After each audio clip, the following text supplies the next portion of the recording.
Hello everybody, it's me Pritesh sir and I welcome you all in the video lecture. તો ભાઈ ગાલા assignment 2024 માટેની ધોરણ 12 commerce હોય કે 12 આર્ટ્સ હોય, રાઈટ, તેમના માટે ઇંગ્લિશનું પેપર સોલ્યુશન, ગાલા અસાઇનમેન્ટનું સોલ્યુશન, માર્ચ 2024 માટેનું સોલ્યુશન, પેપર નંબર 1 થી આજે આપણે સિરીઝ શરૂ કરવા જઈ રહ્યા છીએ, રાઈટ, અને જેમાં આજે question paper number 1 section A જે આપણે સ્ટાર્ટ કરશું 12મા ધોરણ કોમર્સ અને આર્ટ્સના વિદ્યાર્થીઓ માટે 6 પેપર તમામ વિભાગ એ આપણે સોલ્વ કરશું ગાલા અસાઇનમેન્ટના, રાઈટ. તો મેક્સિમમ બને એટલું મેક્સિમમ ધોરણ 12ના વિદ્યાર્થીઓને, કોમર્સના હોય કે આર્ટ્સના વિદ્યાર્થીઓને શેર કરજો અને 100% જો ચેનલમાં પહેલી વખત વિઝિટ કરતા હોય તો સબસ્ક્રાઇબ કરજો, રાઈટ. Now let's begin. શરૂઆત કરીએ, બરોબર છે. 18 પ્રશ્નો આવે છે સેક્શન એ માં, નવી પેપર સ્ટાઇલ માર્ચ 2024 થી પેપર સ્ટાઇલ અનુસાર, બરોબર. સેક્શન એ પહેલો પ્રશ્ન છે, write whether the sentences are true or false. 4 માર્કનો સવાલ કે ભાઈ આ વાક્યો છે એમાં સાચું ટ્રુ છે તો અથવા તો ફોલ્સ ખોટું છે એ આપણે કહેવાનું. લેસન આધારિત હોય છે, બરોબર. તો જરા જોઈએ, જો પહેલું સજર્નર ટ્રુથ અથવા સોજર્નર ટ્રુથ. બિલીવ્સ એ માનતા હતા કે માને છે કે woman have the strength two deal with any type of problems, કે સ્ત્રીઓમાં એ શક્તિ છે કે કોઈ પણ પ્રકારની પ્રોબ્લેમની સાથે ડીલ કરી શકે છે. તો એ વાત સાચી છે, બરોબર. એ સજર્નર ટ્રુથ માનતા હતા, બરોબર. એટલે શું આવશે તો કે ટ્રુ આવશે, રાઈટ. ખાલી ટી કરતા નહીં જવાબ પેપરમાં, બરોબર છે. ખાલી એફ કરતા નહીં જવાબ પેપરમાં. નિશાનિયાઓ ન કરવી, આમ રાઈટ રોંગ એવી નિશાનિયાઓ ન કરવી. ટ્રુ લખવાનું જ, ફોલ્સ હોય તો ફોલ્સ લખવાનું જ. Okay, now next, the customer should turn on grudge and resentment to install love properly. ભાઈ પ્રોપરલી ઇન્સ્ટોલ કરવા માટે, લવ ને પ્રોપરલી ઇન્સ્ટોલ કરવા માટે કસ્ટમરે ટર્ન ઓન ચાલુ કરવાનું. ગ્રજ અને ભાઈ ચાલુ તો એ પ્રોગ્રામ હતા એને બંધ કરવાના છે, એટલે આ વાક્ય શું થઈ ગયું તો કે ફોલ્સ થઈ ગયું, બરાબર છે. Now next, when we breathe, જ્યારે આપણે શ્વાસ લઈએ ત્યારે there is a microscopic movement of the cranial bones. સૂક્ષ્મ હલનચલન થાય છે. ક્રેનિયલ બોન્સ એટલે ખોપરીના હાડકાની અંદર સૂક્ષ્મ હલનચલન થાય છે, તો એ વાત સાચી છે, બરોબર છે, ટ્રુ, રાઈટ, બરોબર છે. એટલે લેસન અનુસાર આપણે જોવાનું, યાદ કરવાનું, રાઈટ, કે આવું આવતું હતું કે નહીં. જો આવું આવતું હતું, સાચી વાત છે તો ટ્રુ છે, અને ખોટી વાત છે તો ફોલ્સ છે. Now next, Sergeant Morris put a spell on the paw. ભાઈ મંકીઝ પોમાં જે ઓલી તંત્ર મંત્ર મેલી વિદ્યા કરી હતી સાર્જન્ટ મોરિસ ભાઈ નહોતી કીધી, એ ઓલ્ડ ફકીર બાબાએ કરી હતી, રાઈટ. એટલે આ આવશે ફોલ્સા, બરાબર છે, ફોલ્સા. ચલો ભાઈ, ટ્રુ ઓર ફોલ્સ ખતમ થઈ ગયા. પહેલું ટ્રુ, બીજું ફોલ્સ, ત્રીજું ટ્રુ, ચોથું false. Now next, find and write the nearest meaning. 3 mark. Nearest meaning કહેવાનું છે, બરોબર.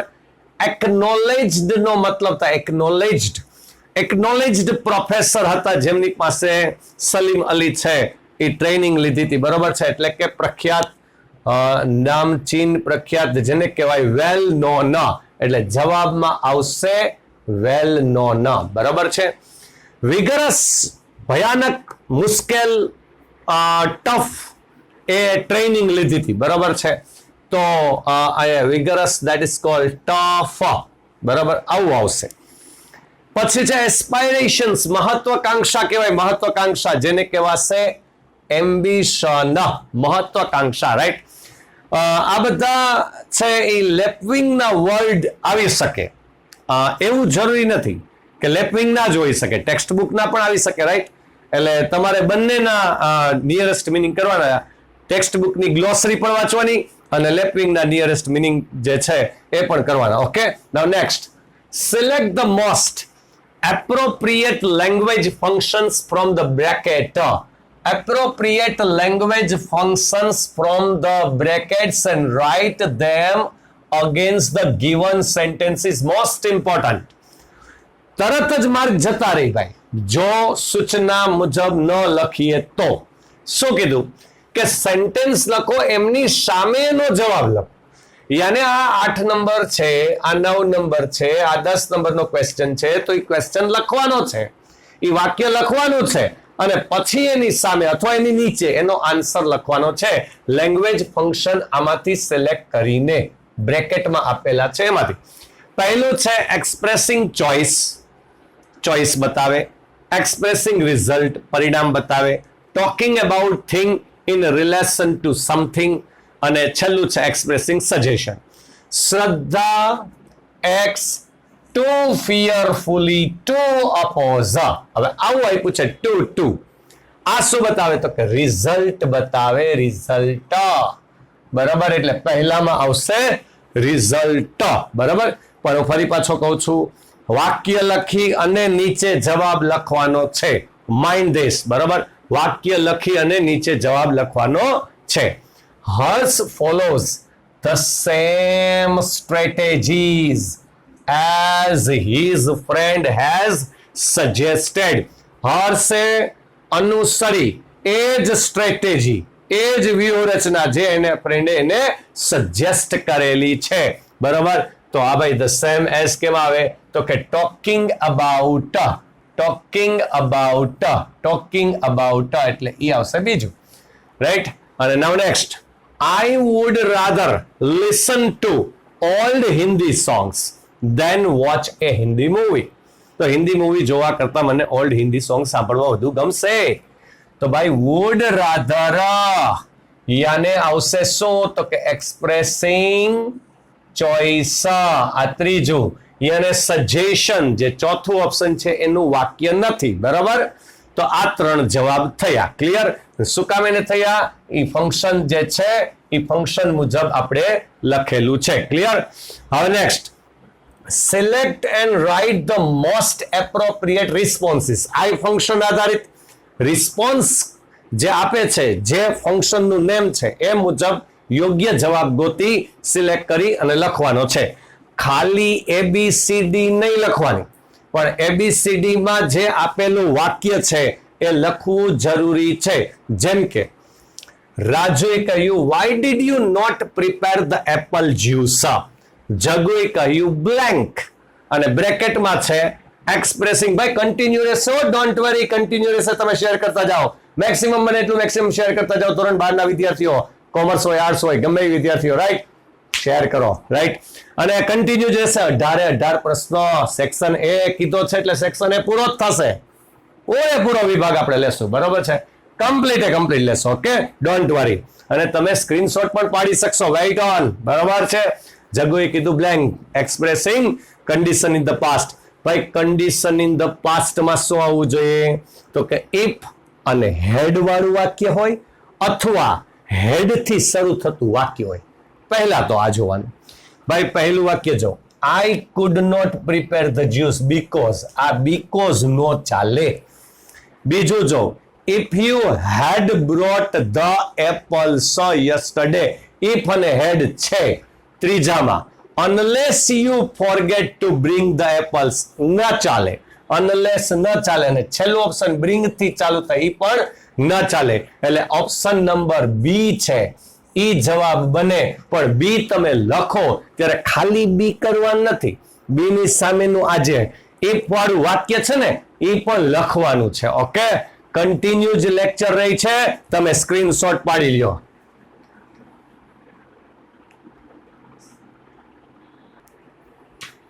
ચલો ભાઈ, સ્ક્રીનશોટ પડી ગયો ને? રાઈટ. હવે આગળના પ્રશ્નો. બરોબર છે, એટલે આપણે 11મો પ્રશ્ન પૂર્ણ કર્યો તો. બરોબર, લેંગ્વેજ ફંક્શન. બરાબર છે, એટલે કે રિસ્પોન્સ ફંક્શન પ્રમાણે રિસ્પોન્સ આપવાનો છે. રાઈટ. 12મો પ્રશ્ન પહોંચ્યા છે, પણ એની પહેલા ડિસ્ક્રિપ્શન બોક્સમાં ભાઈ ઇમ્પોર્ટન્ટ એસે એની લિંક છે, ઇન્ફોર્મેશન ટ્રાન્સફર એની લિંક છે, દરેક યુનિટ એની લિંક છે, દરેક poem with question answer any link છે. રાઈટ. ફંક્શન્સ શોર્ટકટમાં એના 3 મહત્વના લેક્ચર્સ એની લિંક છે, બરોબર. સ્પીચ રાઇટિંગ એમની લિંક છે, રાઈટ. 12મા ધોરણનું મહત્વનું દરેક વસ્તુ ડિસ્ક્રિપ્શન બોક્સમાં એની લિંક છે, રાઈટ. લેપવિંગના મહત્વના લેસન્સ એની લિંક છે. તો મેક્સિમમ બને એટલું મેક્સિમમ શેર કરજો, અને જે તમને મહત્વનું લાગે, બરોબર છે, જે તમને એમ લાગે કે નહીં મારે જોવું છે, એ ચોક્કસથી રિપીટ પણ કરજો, બરોબર છે. ઇમ્પોર્ટન્ટ એસે છે, રાઈટ. ઇમ્પોર્ટન્ટ લેસન, ઇમ્પોર્ટન્ટ પોએમના ક્વેશ્ચન આન્સર 100% જોજો. Okay, now let's begin. Jayu, how is your smartphone? તમારો સ્માર્ટફોન કેવો છે? કિશુએ કીધું બ્લેન્ક. કમ્પેરિંગ યાની ડિગ્રીનું વાક્ય ભાઈ, ડિગ્રીનું. પણ ડિગ્રીનું વાક્ય હોય પણ ડિગ્રીની વાક્ય રચના અનુસાર સાચું વાક્ય ગોતવું જરૂરી છે, બરોબર. It is better than any other smartphones. Any other smartphones, એ ફોન્સ ના ચાલે, એની અધર સાથે એક વચન હોય, બરોબર. વેરી ફ્યુ ફોન્સ આર, એ બરોબર છે. પછી એઝ હોવું જોઈએ એટલે આ ના ચાલે, બરોબર. It is really slim and impressive, આ ડિગ્રી જ નથી ભાઈ. It is slimmer than, it is slimmer યાર ધેન એની અધર, અને એક વચન ફોન, આ ચાલે, બરોબર છે. ડી ઓપ્શન પર ડી લખો ત્યારે ડી ની સામેનું જવાબ જે આવતો હોય એ ચોક્કસપણે લખવો પડે છે. ઓકે, તો ચોક્કસથી લખવાનો. Okay, now next. D option is the correct answer. Now next. Lisa, mister Mehta's temperament is quite hot to deal with. Don't you think so? Temperament એટલે મિજાજ ભાઈ. ઘણાનો મિજાજ એ રીતનો હોય છે ભાઈ કે બહુ ગરમ મગજના હોય, તો ડોન્ટ યુ થિંક સો કે એની સાથે ડીલિંગ કરવું બહુ અઘરું છે? તમને તો લાગતું? મૈત્રી કીધું ઇન્ડિકેટિંગ કોન્ટ્રાસ્ટ. કોન્ટ્રાસ્ટ યાને વિરોધાભાસ. વિરોધાભાસના ટોપિકમાં શું આવે? જો બે વાક્યની વચ્ચે બટ, યેટ કે સ્ટીલ આવે, ધો, ઓલ ધો, ઇવન ઇફ આવે, રાઈટ. હાવેવર આવે, હાવેવર પછી વિશેષણ હોવું જોઈએ. એઝ આવે પણ વિશેષણ પહેલા કે ક્રિયા વિશેષણ પહેલા અને પછી એઝ હોવું જોઈએ. આ વાક્ય રચના છે. ઇનસ્પાઇટ ઓફ કે ડિસ્પાઇટ, એની સાથે પૂરું વાક્ય ન હોય, શબ્દ સમૂહ જ હોય, બરોબર. તો આ વાક્ય રચનાઓ હોવી જરૂરી છે. જો પહેલું છે I think you are wrong in your opinion, આમાં કોઈ કોન્ટ્રાસ્ટનો ટોપિક છે જ નહીં. His temperament is too hot to deal with. હવે આ છે ને એ ટુ વાળો પોઈન્ટ એ રિઝલ્ટમાં આવે, આમાં ન ચાલે. ત્રીજું, however hot, yes, however પછી વિશેષણ, right. his temperament is, he is noble at heart. ભલે નહીં એનું ટેમ્પરામેન્ટ ભાઈ બહુ ગુસ્સાળું, હોટ, ગરમ, પણ નોબલ એટ હાર્ટ, હૃદયથી બહુ ઉમદા માણસ, સારા માણસ. તો એ આવી શકે, કારણ કે વિરોધાભાસ બતાવે છે, રાઈટ, આવી શકે. In spite of his temperament is hot, આ વાક્ય છે. જો ઇન સ્પાઇટ ઓફ પછી છે ને પૂરું વાક્ય ના ચાલે, બરાબર. એટલે આ વાક્ય રચના એની ખોટી થાય. એટલે સી ઓપ્શન પરફેક્ટ જવાબ ગણાશે, બરાબર. નાઉ નેક્સ્ટ. તારક, હાઉ સ્ટ્રેન્જલી નટુ કાકા બિહેવ્સ. હાઉ સ્ટ્રેન્જલી, કેટલું વિચિત્ર છે કે ભાઈ નટુ કાકા જો તો કેટલું વિચિત્ર રીતે બિહેવ કરે છે. મેકિંગ સપોઝિશન, જેઠાલાલ જવાબ આપે છે સપોઝિશન. એઝ ઇફ અને વેર વાળી વાક્ય રચના આવે મોસ્ટ ઓફ સપોઝિશનમાં, રાઈટ. ધારણા કરવાનું આવે છે, બરોબર.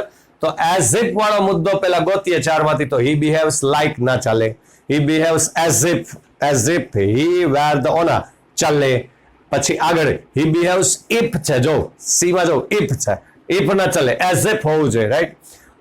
અને છેલ્લામાં નથી, બરોબર છે. એટલે B option is the perfect answer, બરોબર છે. As if he were the owner of the shop, બરોબર. ચાલો નેક્સ્ટ. હવે 14 ક્વેશ્ચન પૂર્ણ થયા પછી WH ક્વેશ્ચન ભાઈ, અંડરલાઇન વર્ડ હોય ટુ ગેટ ધ ક્વેશ્ચન, બરોબર છે. એવો ક્વેશ્ચન સિલેક્ટ કરો કે જેમાં અંડરલાઇન વર્ડ કે ફ્રેઝ છે એ આન્સર તરીકે આવતો હોય. યુ શુડ થિંક ટ્વાઇસ, 2 વાર વિચાર કરવો જોઈએ તમારે. બિફોર યુ સ્પીક, તમે બોલો એ પહેલા 2 વાર વિચાર કરો. તો 2 વાર વિચાર કરો. એટલે હાઉ મેની ટાઈમ્સ એ ચાલે ને હાઉ ઓફન એ ચાલે, બરોબર છે. હાઉ મેની ટાઈમ્સ તો હાઉ ઓફન. હવે જો હાઉ મેની ટાઈમ્સ કે હાઉ ઓફન એના 2 વાક્ય હોય ને તો વાક્ય રચના જોવી પડે, બાકી તો એ જ આવે. એટલે જો વેન નહીં ચાલે, હાઉ ઓફન છે, ઓકે. હાઉ નહીં ચાલે, વોટ નહીં ચાલે, એટલે હાઉ ઓફન વાળું રાઈટ બનશે. How often should you think before you speak, okay. તો how often perfect. Now next. Cramming answers will not lead you to success. હવે ઘણા શું કરે, વાક્યની શરૂઆતમાં હોય એટલે હું જ મૂકી દે, એમ ન હોય ભાઈ. વાક્યની શરૂઆતમાં વ્યક્તિ થોડો છે. જો ક્રેમિંગ આન્સર્સ છે, રાઈટ, એટલે વોટ થી બને. આ વોટ વાળા કેટલા છે? પેલું વોટ વિલ નોટ, પાછું નકાર છે એટલે વોટ વિલ નોટ હોવું જોઈએ, હુમ નહીં ચાલે. વોટ વાળું ત્રીજું છે પણ વોટ વિલ લીડ છે એ હકાર છે, હકાર નહીં ચાલે. છેલ્લું વાય વાળું ન ચાલે, રાઈટ, એટલે આપણે ચાલશે એ જવાબ, what will not lead you to success. બરોબર છે, નકાર છે, નકાર પ્રશ્ન બન્યો. Now next, she reads the Times of India regularly to enrich her vocabulary. Vocabs ને એનરીચ કરવા, વધારવા માટે તે રેગ્યુલરલી ટાઈમ્સ ઓફ ઇન્ડિયા વાંચે છે. ઓકે, તો શા માટે વાંચે છે એવો પ્રશ્ન થાય. શા માટે? એટલે વાય. જો પેલો હું છે નહીં ચાલે, હાઉ છે નહીં ચાલે, વોટ છે નહીં ચાલે, વાય આવે. બરોબર છે, વાય ડસ, રાઈટ. હવે વાય વાળે જો બે પ્રશ્ન હોય તો આપણે વાક્ય રચના જોવી પડે. બરોબર છે, બાકી તો કોઈ પ્રશ્ન આવતો જ નથી, એ જ આવશે. Now next, owing to her brilliant result. Brilliant રિઝલ્ટના કારણે, ના કારણે, કારણે એટલે કારણ બતાવે છે. એટલે અગેન વાય વાળો પ્રશ્ન. બરોબર છે, વાય વાળો પ્રશ્ન છે તો પછી જોઈએ જરા આમાં વાય કેવા છે. જો પહેલામાં વોટ નહીં ચાલે, બીજામાં હાઉ નહીં ચાલે, ત્રીજામાં વાય છે ભાઈ. બરોબર છે, અને ચોથામાં હું, તો એ તો હું તો નહીં ચાલે, રાઈટ.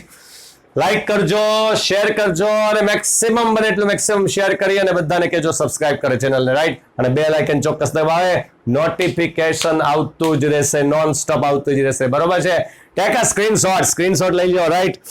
અને ચોક્કસથી સોલ્વ કરજો, મોસ્ટ ઇમ્પોર્ટન્ટ ગાળા અસાઇનમેન્ટ માર્ચ 2024 માટેનું, રાઈટ, નવી પેપર સ્ટાઇલ અનુસારનું. Okay, have a nice day.